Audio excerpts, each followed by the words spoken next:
창세기 19장을 보면 이해가 안 되는 일들이 계속해서 반복되어져요. 제일 먼저 우리가 동성애 사건이라고 알고 있는, 그치요? 이 소돔성의 사람들이 롯에게 두 천사를 내어달라고 하고 그 두 천사와 어떤 성적인 관계를 맺고자 하는 일들이 생겨져요. 좀 이따 보겠지만 천사들도 남성 단수가 쓰여졌고요, 이 사람들도 남성 명사가 쓰여져 있어요. 그러니까 남자와 남자가 어떤 성적인 관계를 맺겠다고 하는 장면들이 기록되어 있죠. 그런데 갑자기 롯이 그 소돔성 사람들을 말리면서 어떻게 해요? 자신의 두 딸을 내어주겠다고 말해요. 세상에 이런 아버지가 어디 있습니까? 여러분, 만일 그런 일들이 오늘 우리들의 가정에서 벌어졌다면 그 딸들은 어마어마한 충격에 휩싸였을 겁니다. 아버지가 자기의 두 딸들을 그 무도한 사람들에게 내어주겠다고 말합니다. 또 하나, 창세기 19장을 보면 소돔성이 망하였을 때 롯과 두 딸이 소돔성에서 건짐을 받습니다. 그런데 이 롯과 두 딸이 부적절한 관계를 맺어서 모압과 암몬이라는 아들들을 낳습니다. 그러니까 창세기 19장은요 동성연애로 시작해서 근친상간으로 끝나요. 그리고 그 사이에는 아버지와 딸이라고는 도저히 이해할 수 없는 너무나 비정한 아버지의 모습, 자기 두 딸을 그냥 그 괴한들에게 내어주는 도무지 이해할 수 없는 아버지의 모습이 등장합니다. 자, 이 창세기 19장을 어떻게 풀어야 될까요? 창세기 19장이 오늘 우리에게 동성연애는 잘못된 겁니다, 절대 동성연애를 하지 마십시오라는 것을 말하고자 하는 것일까요? 아니면 근친상간은 잘못된 것이니까 절대로 근친상간을 하지 마십시오 라고 말하는 걸까요? 아니면 부모와 자식 간의 관계 속에서 자녀들에게 상처 주는 부모가 되지 마십시오 라는 말을 하고자 이 이야기가 기록되어 있는 것일까요? 우리가 지금까지 아브라함의 이야기, 아브라함의 스토리를 보면서 아브라함의 스토리의 주된 내용이 뭐예요? 아브라함이 약속의 씨, 제라, 그 이삭을 낳는 과정들임을 우리가 보아왔죠. 아브라함은 그 제라를 낳기 위해서 지금 믿음의 여정을 가고 있습니다. 그러니까 이 믿음의 여정이 결국은 그 씨, 제라를 낳는 여정이었어요. 그 믿음의 여정 속에서 아브라함은 점점 영적으로 성숙해져 가고 하나님과 연합되어져 가고 하나님과 친밀해져 가고, 우리가 지난주에 보았던 것처럼 아브라함은 하나님의 친구가 되어져 가고 점점점 하나님과 하나가 되어져 가고 있습니다. 그 과정 속에서 아브라함은 하나님의 언약 백성, 약속한 아들 씨 제라를 낳고 있습니다. 결국 아브라함의 스토리는 그 씨에 대한 이야기였습니다. 근데 갑자기 이제 소돔 이야기의 전개가 소돔성을 향해서 펼쳐지기 시작하고, 이 소돔성에서 도무지 이해가 안 되는 일들이 거듭거듭 벌어집니다. 그러니까 이래서 소돔성은 동성연애도 하고 근친상간도 하고, 그러니까 죄가 관영하여서 망할 수밖에 없었군요. 그럼 그런 얘기를 하는 것일까요? 지금까지가 이 씨에 대한 이야기였다면 오늘 창세기 19장도 씨에 대한 이야기는 아닐까요?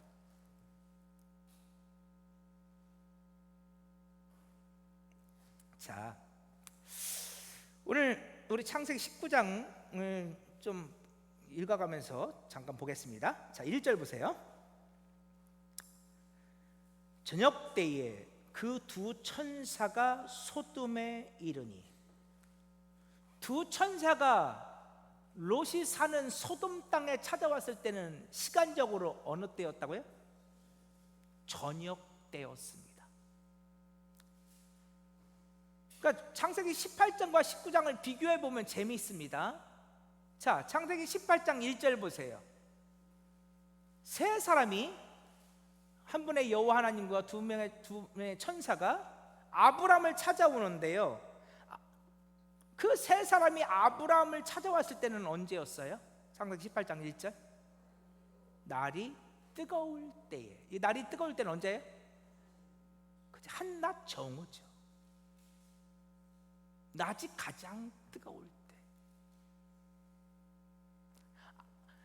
하나님께서 두 천사와 함께 아브람을 찾아오셨을 때는 날이 뜨거울 때였습니다. 반면 두 천사가 롯을 찾아왔을 때는 언제? 저녁 때였습니다. 여러분, 이 저녁 때, 이 밤, 이게 대단히 의미가 있습니다. 예를 한번 들어볼까요? 하나님의 사람 다윗이 그의 인생 가운데 씻을 수 없는 죄를 짓습니다.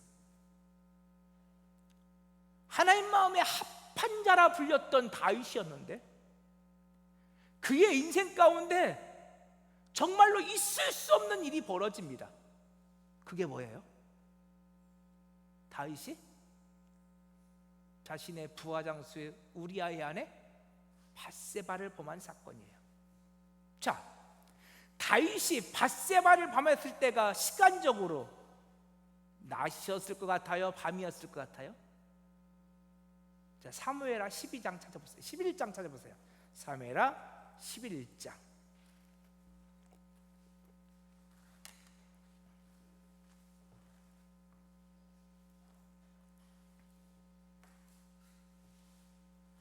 사무엘하 11장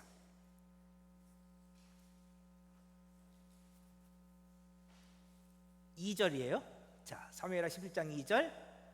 저녁 때에 다윗이 그의 침성에 일어나 왕궁 옥상에 거닐다가 그곳에서 보니 한 여인이 목욕을 하는데 심히 아름다워 보이는지라.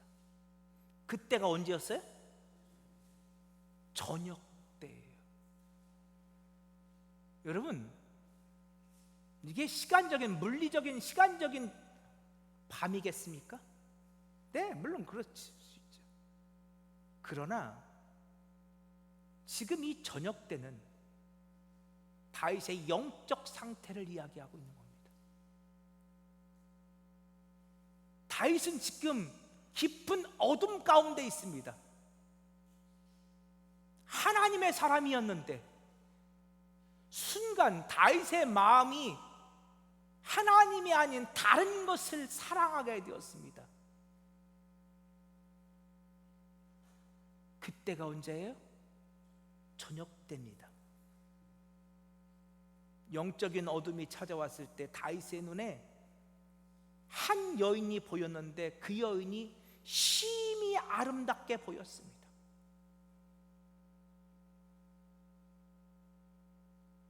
지금까지는 다윗의 눈에 하나님이 아름답게 보였습니다.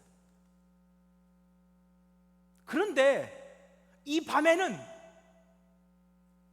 한 여인이 아름답게 보였습니다. 여인을 사랑하게 되었습니다. 이게 영적인 어둠이에요. 오늘 우리가 영적인 깊은 어둠을 만나면 오늘 우리는 하나님의 사랑을 잊어버립니다. 그리고 사랑하지 말아야 할 것을 사랑하게 됩니다.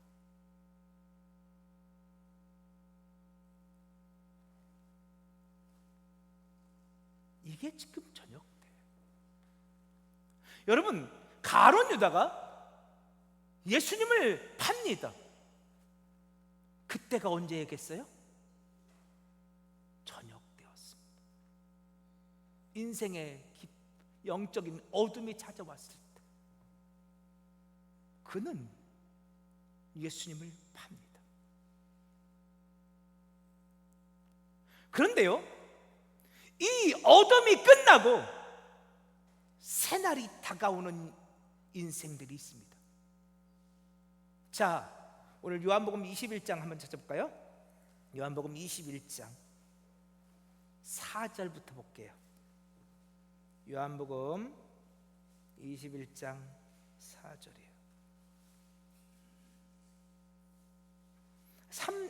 1절부터 볼게요. 1절부터 볼게요. 요한복음 21장 1절부터. 자, 그 후에 예수께서 디베랴 호수에서 또 제자들에게 자기를 나타내셨으니, 지금 부활하신 예수님께서 제자들을 찾아오신 거예요. 디베랴 호수는 갈릴리 호수의 또 다른 이름이에요.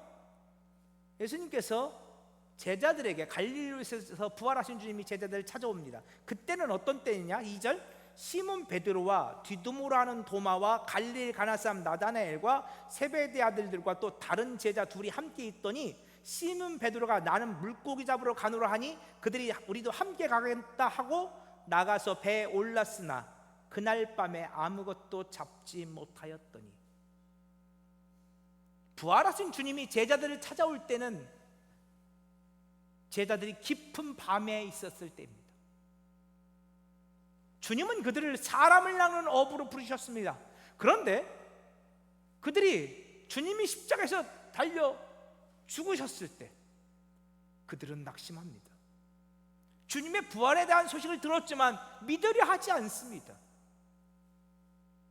그들은 이제 사람을 낚는 어부의 사명을 그만두고 다시 과거로 돌아가고자 합니다. 마치 처음부터 예수님의 제자가 아니었던 것처럼 그들은 그렇게 돌아가고자 합니다. 그래서 그들은 갈릴리 호숫가에서 물고기나 잡고 있습니다. 그때는 그들에게 영적인 깊은 밤의 때였습니다. 그러나 그 밤에 그들은 아무것도 잡을 수 없었습니다. 왜요? 그들의 사명은 그 물고기 잡는 게 아니었기 때문이죠. 그런데 4절, 그 밤이 지나가고 동이 틀 무렵이 다가왔습니다. 날이 새어갈 때에 예수께서 바닷가에 서셨으나 제자들이 예수이신 줄 알지 못하는지라. 그때는 깊은 어둠의 때였습니다. 제자들의 눈이 어두워졌습니다. 제자들은 부활하신 주님이 그들 앞에 서 있었지만 그들은 주님을 볼 수 없었습니다. 오늘 우리의 눈이 닫혀지면, 오늘 우리가 어둠 가운데 있으면, 오늘 우리 곁에 주님이 계셔도 오늘 우리는 주님을 볼 수가 없습니다. 주님이 오늘 우리를 떠나가셔서 우리가 주님을 보지 못하는 것이 아닙니다. 주님은 우리를 버리셨기 때문에 주님이 보이지 않는 것이 아닙니다. 왜 안 보여요? 오늘 우리의 눈이 맹인되었기 때문입니다. 내가 지금 영적인 어둠 가운데 있기 때문입니다. 그런데 그 어둠이 끝나가고 있습니다. 날이 점점점 동이 터오고 있습니다. 날이 새어갈 때에 예수께서 그들을 찾아오십니다. 그리고 물으십니다. 예수께서 이르시되 5절, 얘들아 너희에게 고기가 있느냐? 대답하되 없나이다. 주님이 그들을 찾아오셨습니다.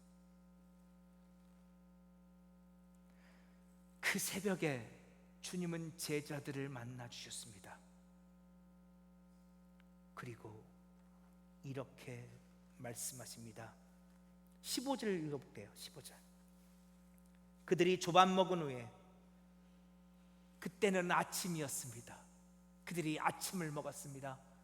동이 터오는 그 아침, 그들은 주님께서 해주신, 구워주신 물고기를 먹었습니다. 떡을 먹었습니다. 15절. 그들이 조밥 먹은 후에 예수께서 시몬 베드로에게 이르시되 요한의 아들 시몬아, 내가 이 사람보다 나를 더 사랑하느냐 하시니 이르되 주님 그러하나이다. 내가 주님을 사랑하는 줄 주님께서 아시나이다. 이르시되 내 어린 양을 먹이라. 그들 가운데 아침이 밝아왔을 때 그들의 눈에 예수가 보이기 시작했고, 그들은 잃어버린 사명을 다시 회복하게 되어집니다. 그러니까 오늘 본문에 롯은 깊은 영적인 어둠 가운데 있었다는 겁니다. 아브라함을 따라서 갈대아 우르에서 하란을 거쳐서 가나안 땅까지 온 하나님의 사람이었는데, 그 하나님의 사람이 소돔 땅에서, 죄악이 관영하는 소돔 땅에서 영적인 어둠 가운데 살아가고 있습니다. 바로 그때 두 천사가 그 롯을 찾아온 거예요. 창세기 19장 1절을 보면 롯의 상태를 또 하나의 단어가 가르쳐 줍니다. 자, 창세기 19장 1절.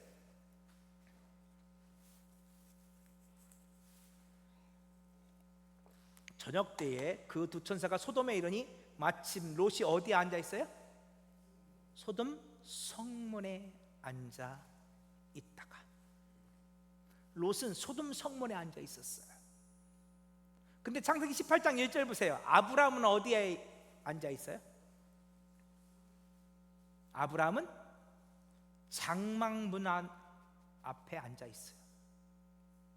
여러분, 장막이 뭐예요? 이게 하나님의 성전이에요.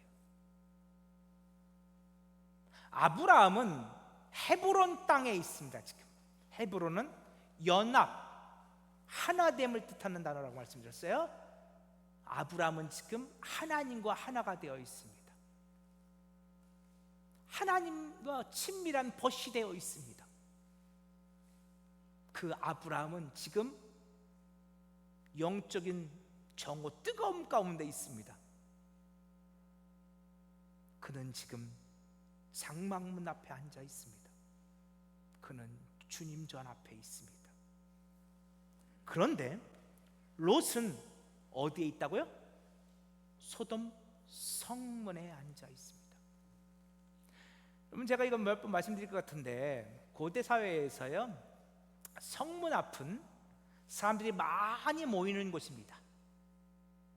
그래서 이 성문 앞에서 무슨 일이 벌어져요? 두 가지 일이 벌어집니다. 낮에는 그 성문 앞에서 장이 씁니다. 오늘날 광장이라 그러죠. 광장, 큰 광장이 있는 거예요, 이 성문 앞에. 그래서 그 광장에서 장이 씁니다. 그리고 두 번째로 이 성문 앞에서 재판이 종종 벌어집니다. 그 성에 재판관들이, 그 성을 통치하는 자들이 나와서 많은 백성들 앞에서 누군가의 죄를 묻고 재판을 하는 일들이 벌어집니다. 그러니까 롯이 성문 앞에 앉았다는 것은 그가 소돔 땅에 정착하여서 그가 장사를 해서 많은 돈을 벌었다라고도 볼 수 있고, 그가 소돔성의 재판관이 되어 있다라고 해석할 수도 있습니다. 근데 오늘 우리가 잊으면 안 되는 것, 또 하나의 장면이 있습니다. 성문 앞에서 낮에는 이 광장에서 많은 사람들이 모여서 장사를 하기도 하고 재판을 하기도 하는데, 밤에는 무슨 일이 벌어질까요?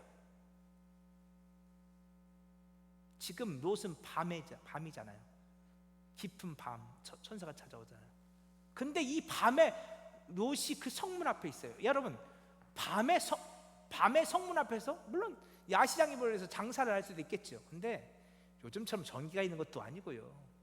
그래서 밤에 그렇게 야시장이 벌어질 일은 별로 없을 것 같습니다. 밤에 재판할 일도 없을 것 같고. 그러면 이 밤엔 성문 앞에서 무슨 일이 벌어질까요?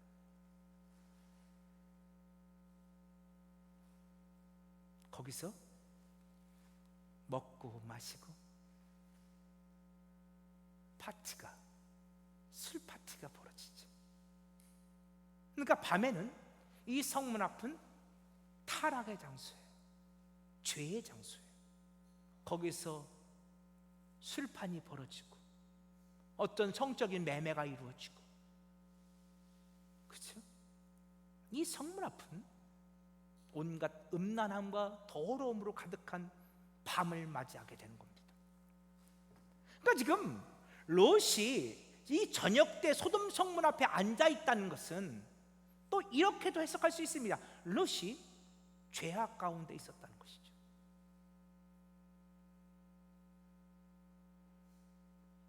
바로 그때 두 천사가 롯을 찾아옵니다. 그러면 두 천사가 왜 롯을 찾아왔을까요? 자, 13절 보세요. 창세기 19장 13절.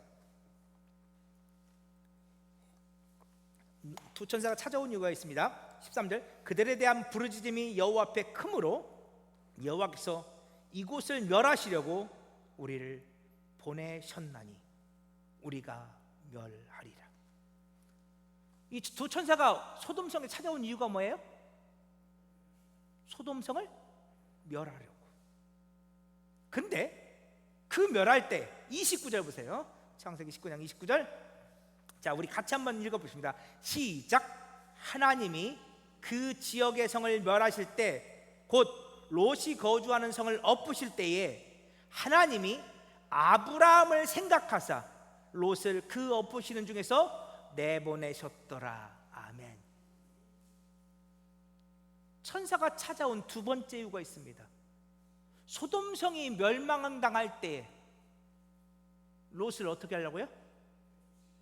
그 소돔성에서 내보내시려고.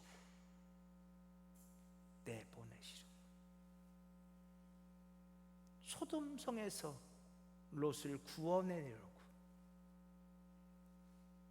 두 천사가 찾아온 겁니다. 근데 지금 롯이 영적인 어둠 가운데 있었다고 말씀드렸잖아요.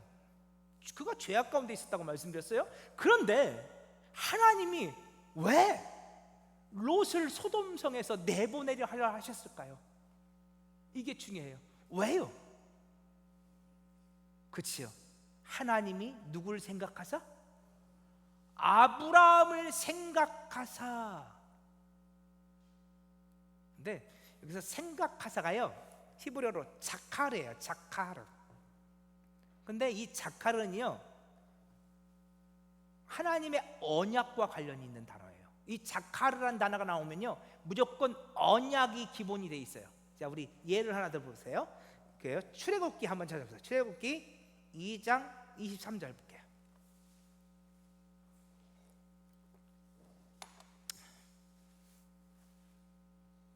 출애굽기 2장 23절 25절까지 읽을게요.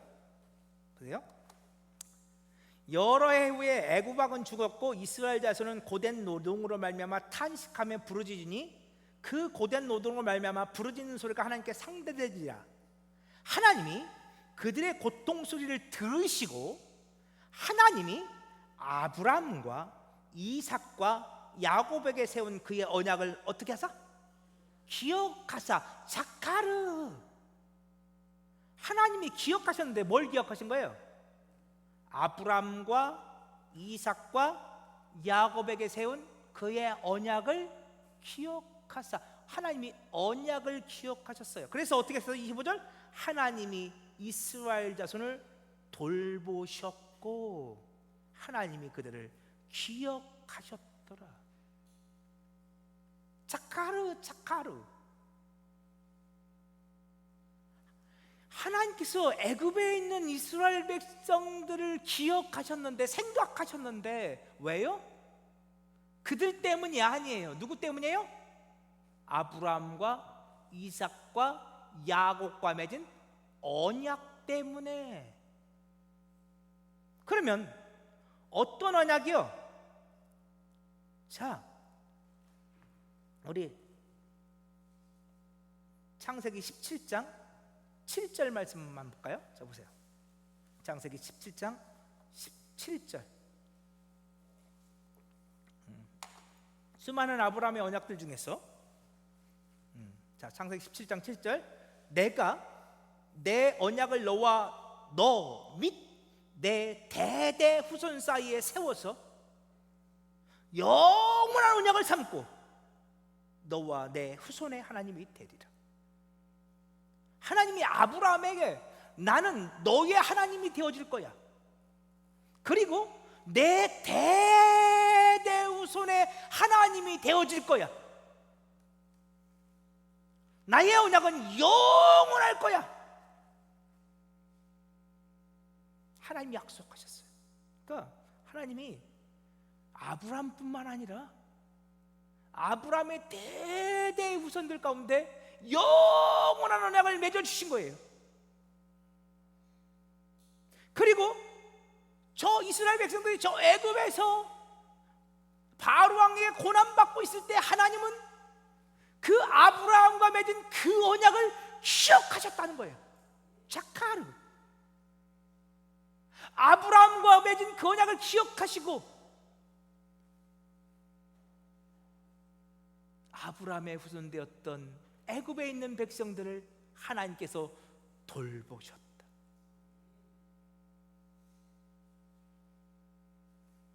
자카르.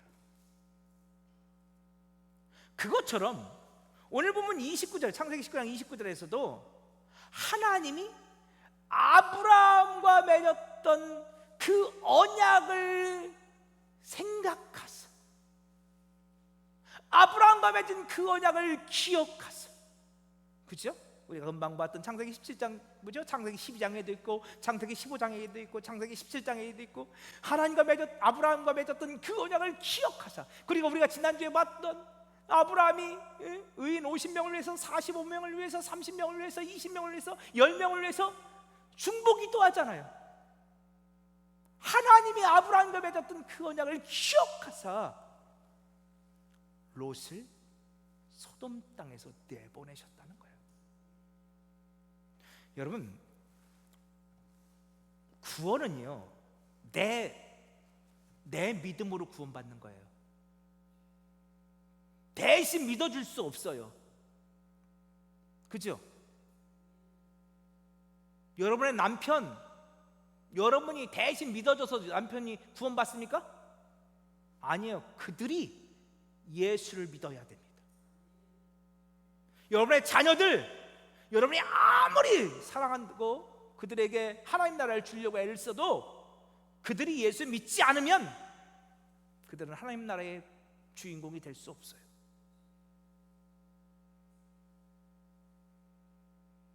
나의 믿음으로 구원받는 거예요. 그죠? 그런데 그 믿음은, 제가 나의 믿음이라고 하니까 오해하는데, 그 믿음은 하나님이 우리에게 선물로 주신 것들이에요. 자, 보세요. 그 믿음으로 우리가 구원받는 거예요. 내가 예수 믿어야 구원받아요. 그런데요, 오늘 우리들이 우리의 믿지 않는 남편이나 자녀들이나 손주들이나 오늘 우리의 형제들이나 이웃들을 위해서 우리가 기도해야 됩니까? 말아야 됩니까? 해야 됩니다. 왜 기도해야 합니까? 자기 믿음으로 구원받는 거라면서요.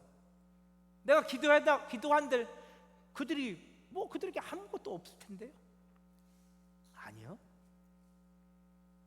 오늘 우리들이 하나님 앞에 그들의 이름을 불러가며 기도할 때 하나님은 우리를 생각하사 그 영혼들을 불러주실 거예요.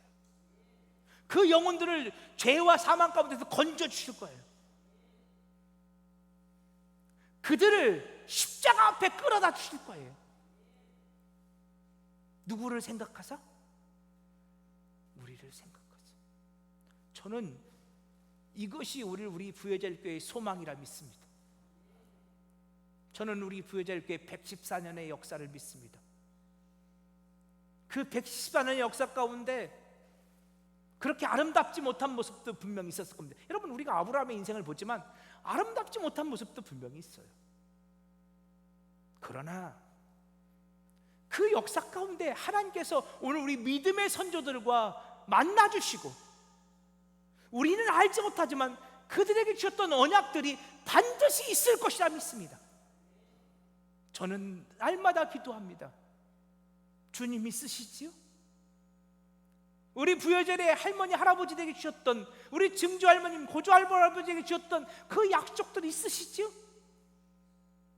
저는 알 수도 없는 부여절교회 아무개 장로님, 아무개 권사님, 아무개 집사님 만나주시면서 내가 앞으로 부여절교회를 이렇게 쓸 것이다 약속해 주셨던 그 약속들이 있으시지요? 전 있다 믿습니다. 그리고 하나님께서 그들과 맺은 그 언약을 기억하사 오늘 우리 부여절교회를 반드시 써 주실 거라 믿습니다.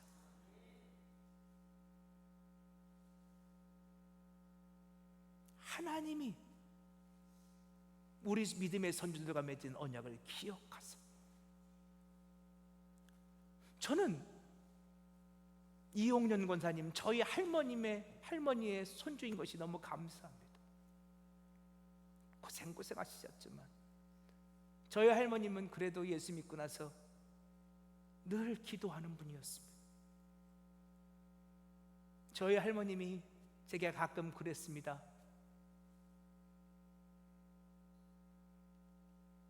두성아, 집에서 두성이라고 불렀다니까요. 두성아, 하나님이 너를 귀하게 쓰실 거야.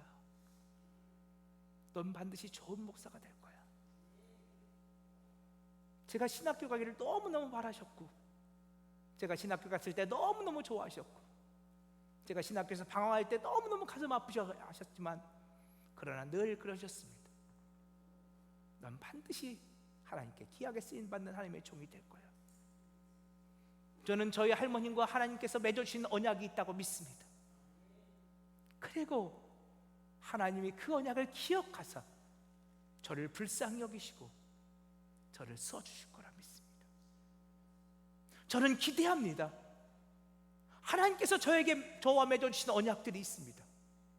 하나님이 저와 맺은 언약들을 기억하사 저희 아이들을 사용해 주시고 오늘 우리 부여절교회를 써주실 거라 믿습니다.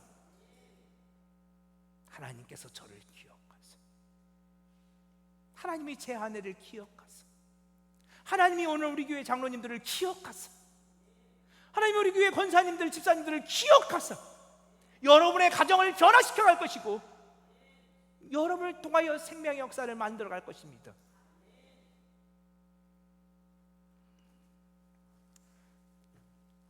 그러니까 천사가 소돔성이 멸망하는 가운데서 롯을 건져내기 위해서 찾아왔다는 것입니다. 그 천사가 지금 오늘도 우리를 찾아와 오늘 우리도 만나주기를 축복합니다. 시간이 많이 가서 오늘 여기까지만 볼게요. 다음 주에 계속. 창세기 19장은 의외로 할 얘기가 너무 많습니다. 난제들도 많고요. 오늘 아침부터 계속 저는 이 말씀 계속 하루 종일만 봤습니다. 근데 재미있더라고요. 저한테는 은혜가 되었습니다.